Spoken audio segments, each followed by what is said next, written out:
Welcome to FO Talks. Today we welcome Dr. Alix Willamez. So welcome, Alix. Please introduce yourself briefly for our audience. Hi, Roberta. It's a pleasure to be here. Thank you very much for inviting me. So indeed, I'm Dr. Alix Willamez. I'm a specialist in the law of the sea, and I'm very glad to be here with you today. That's wonderful. I was wondering, who owns the ocean? That's one question. And then why is it so important for us? It's very important, the ocean. It's not only for the people who go once per year to the beach. It really touches everyone on the planet, because first I would like to mention that half of the oxygen that we breathe is produced by the ocean, by a microscopic organism called phytoplankton. Then the ocean also brings us food and agriculture. And this is something like it's hard to understand, but the heat that is produced on the planet is absorbed by the ocean, and then it flattens it into its currents, and then it produces nice weather for agriculture to grow, for farm to grow. And without this, without the current and without the ocean, actually the weather would have like big peaks of heat and then like cold, and it will not be smooth. So without the ocean, Mars. Sorry? It would be like a Mars. It would be terrible. So it's so the ocean also brings us farming, and also what we're doing right now is actually goes through the ocean, because 95% of the cables go under the sea. So basically, this digital cables, internet and communication cables. Wow. Internet and communication. So basically, this digital world that we live in is physically under the ocean. 95% of the cables are under the ocean. And through that, there goes internet, banking, streaming, all your messages. So without the ocean, we will not be speaking today. And of course, there are all other things, because almost 90% of the shopping goes through shipping lanes. So basically, whatever you buy comes from a ship that goes on the ocean.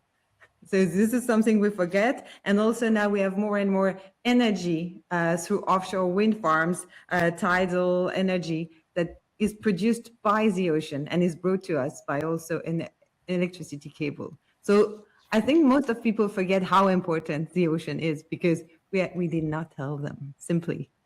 So this is why it's so let's exciting. tell them. Let's tell them how important it is, and explain us. Please tell us a bit of the history of how we came to, I don't know, organize and manage.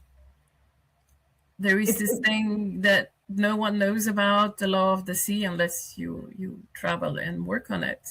Yeah, it sounds very boring, isn't it? The law of the sea, but I like it. It's so much fun. So let's start by pirates. I wrote a master's thesis on pirates, but the real pirates in Somali. That was very interesting. I will not say a lot of fun, but it was very interesting indeed. So I'd like to start by saying that for a long time, countries and states didn't know how to regulate the ocean. So they used a very simple rule.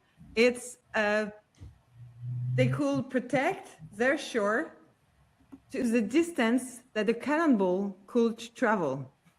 Basically, that's 3 nautical miles. So basically, they can shoot a cannonball. If you're hit, you're in their waters. If you're not hit, you're not in their waters. The technology... It's not very far, anyway. It's not very far. No. It's not very far. And technology defined borders, basically. And it defined laws. But little by little, the ships became larger, and therefore the states could travel further. And they also discovered new marine resources that they didn't know about. And so they started thinking, well, 3 nautical miles is quite tiny, isn't it? So we need to think of new rules. And here comes a man that maybe some of you have heard about. He's called Grotius, he was Dutch. He was a diplomat, a lawyer, like a writer. He did so many things in his life. So go check him out. And he was working for the Dutch East India Company. So at the time, this big company was not just a company. It was mostly like naval power, state corporation. It was a mix. So it could basically sign treaties, manage trade routes, and even declare wars. So it was more than a company. It was really like something big. And Grotius worked with them.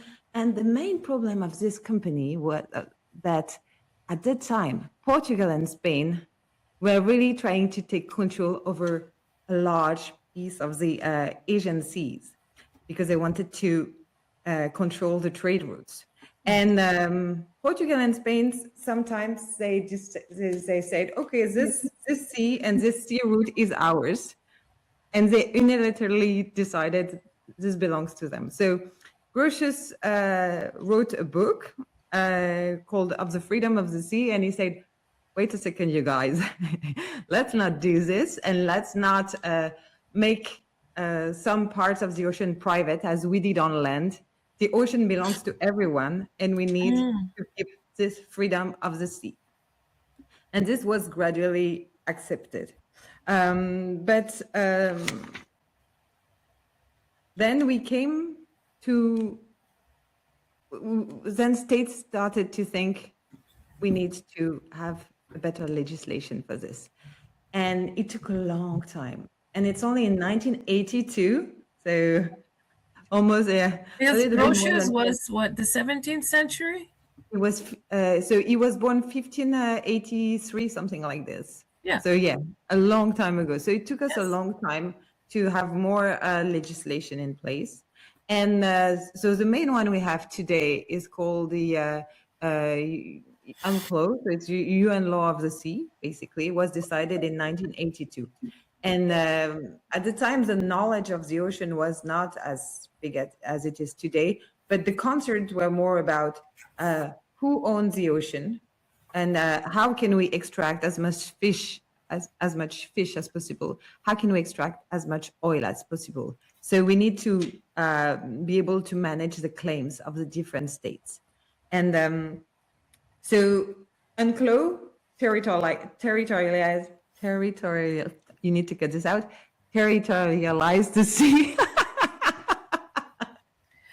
And that's what Grotius didn't want to do, right?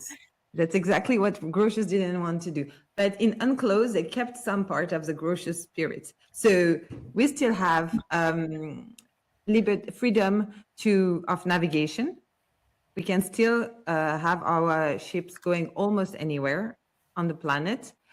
Freedom to lay cables, and also freedom of scientific research. This is still what is available in international legislation. For now, it's untouchable.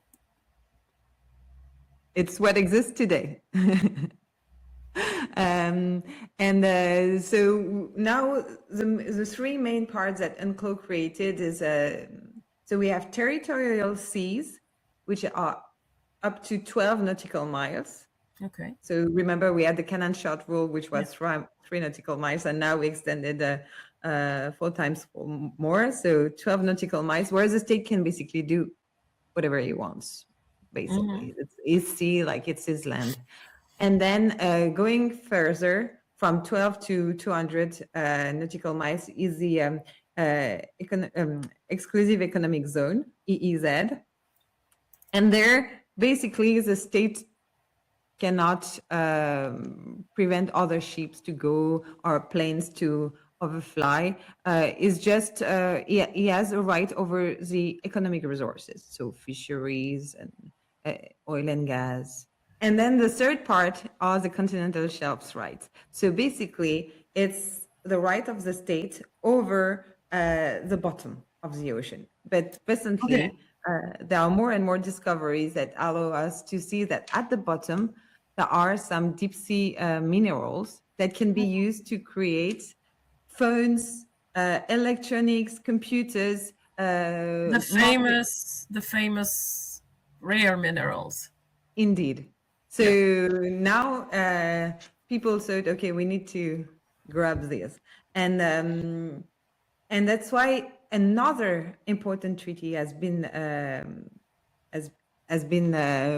drafted recently. It's called the IC Treaty, so BBNJ, Biodiversity Beyond National Jurisdiction, because we realize that almost half of the planet is IC.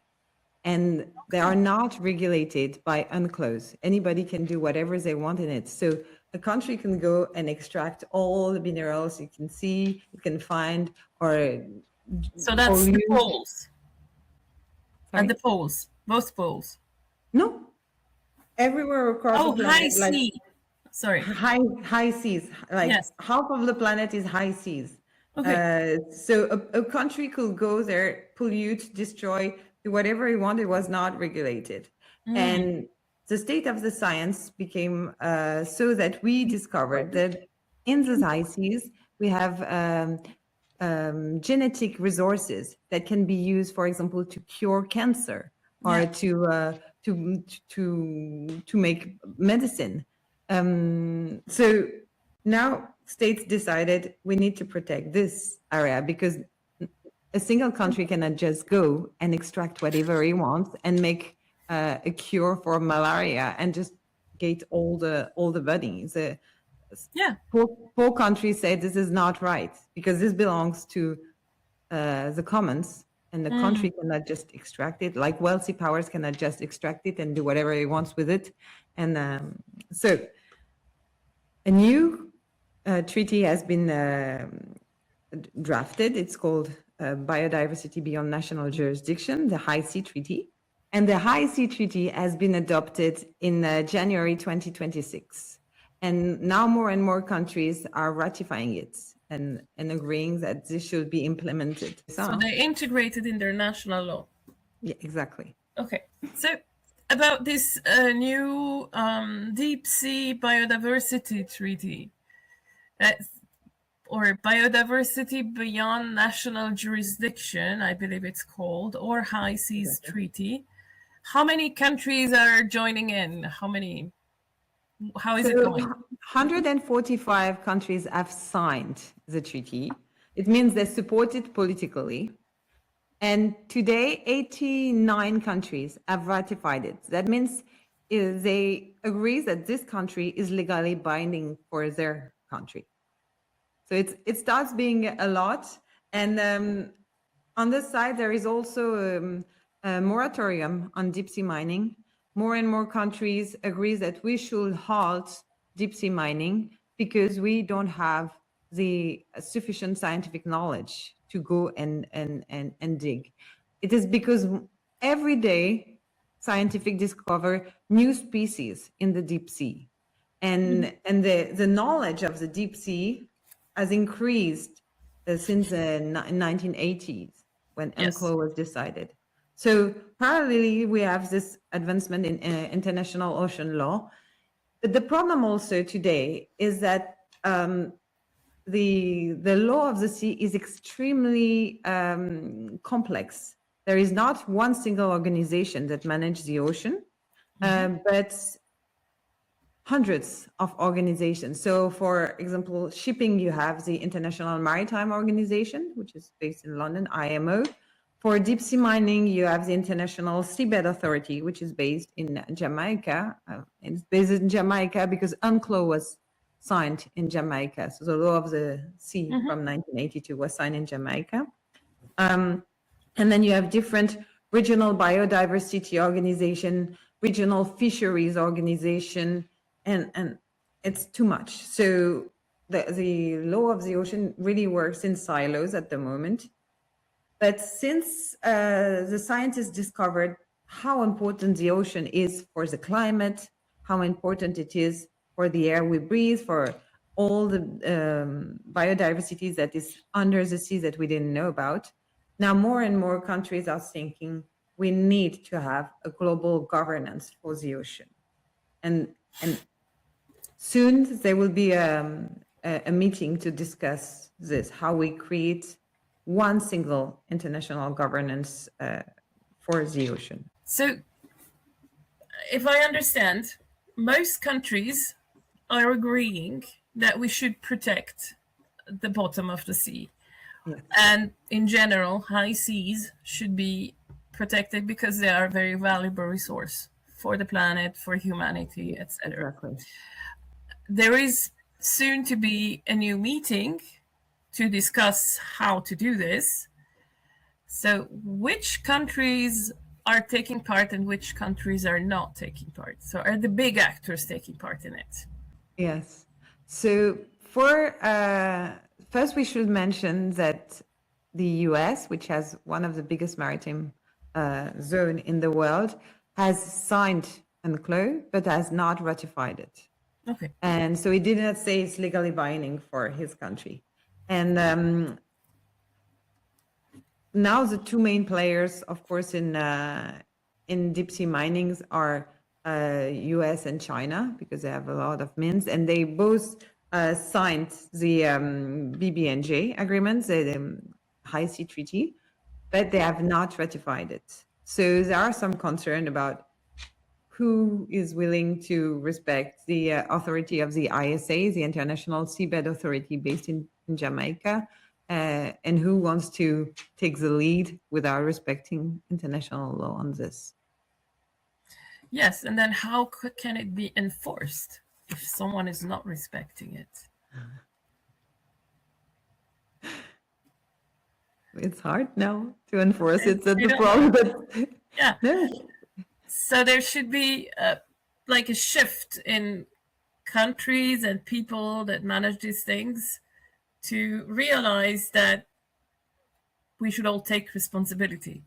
Yes, but more and more countries are moving towards this responsibility. When I wrote my PhD on this 10 years ago, basically the main motto was let's go, let's dig and let's extract, because we need those minerals, are extremely important for our economies. And now everybody's like, whoop, whoop, whoop, whoop. Wait a second, we don't even know what there. We might destroy a whole ecosystems we don't know about. We know Mars way more than we know the bottom of our seas. Oh wow, that's so we need to know our planet. This is really like the last frontier in exploration. Can we send like the little machines, the rovers that they send on other planets? Can we send them? We do have submarine rovers, yeah, but it's also very complicated because you need them to stand the pressure, stand the salinity. It's not so easy, and the cables. It's quite a hard job for the rovers. That there is life down there. There is life that even functions without oxygen, with a level of pressure that is incommensurable. So every day scientists discovered weird animals that you could basically believe are from an alien movie, basically. No need to go on other planets then. No. We have a lot to discover. We still have a lot to discover. Exactly.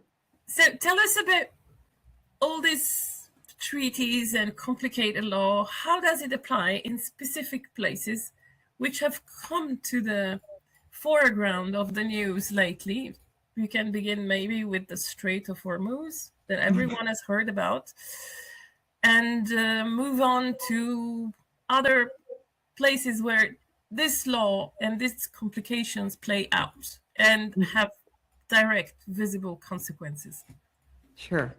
So the Strait of Hormuz is a very sensitive choke point in maritime traffic, as you know, because most of the energy, oil, gas, and LNG, so liquefied natural gas, come from UAE or Iraq, Iran, and they come through this corridor, which is extremely thin. It's like, I think, 23 miles wide, and the shipping lanes with it are even smaller. Maybe we can find a picture. Because there is 12 miles on one side and 12 miles on the other side. So it belongs to the countries on both sides. Does it? It's an international corridor. Okay. So it has But a special situation in it the has a law. special situation indeed, because it's considered as an international corridor. So basically every country, so it's governed by UNCLOS first, and it's here there is freedom of passage. So ships are allowed to go through this corridor, and that's the problem. That's the law is everybody is allowed to go through this global corridor, but the reality is countries need to implement this freedom.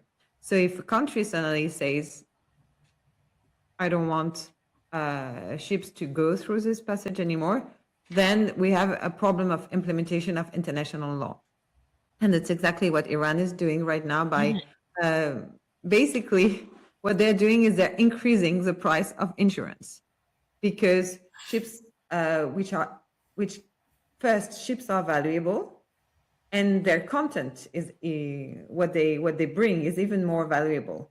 So it can go up to like millions of dollars in one ship. Remember that 90% of the global trade goes on by shipping. So everything we buy in any of the shop goes on the ships.